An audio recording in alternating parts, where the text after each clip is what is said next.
கடுகு உளுந்து எண்ணெயில் தாளித்து வெங்காயம் 4 போட்டு வதக்கி விட்டு வரமிளகாயும் போட்டு அதையும் வதக்கிட்டு சிவப்பு தண்டங்கீரை அது போட்டு உப்பு போட்டு நல்லா வெந்துருச்சு.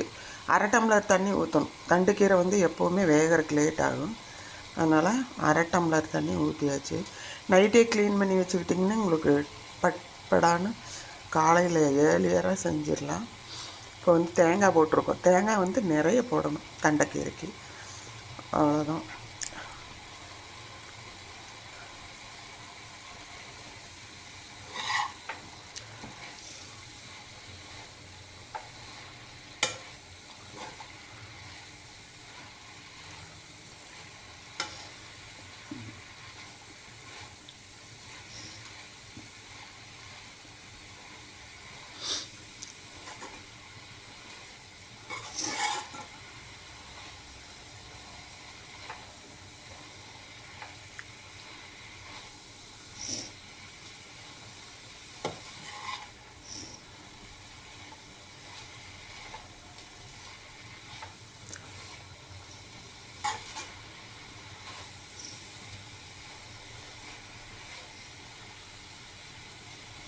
அவ்வளோதான், கீரை பொரியல் ரெடி.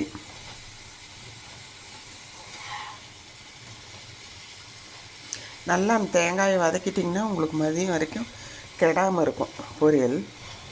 அதனால் தேங்காயை வந்து கொஞ்சம் நேரம் முன்னாடி இறக்கறதுக்கு முன்னாடியே வதக்கிட்டே இருக்கணும். அவ்வளோதான், கீரை பொரியல் ரெடி ஆயிடுச்சு.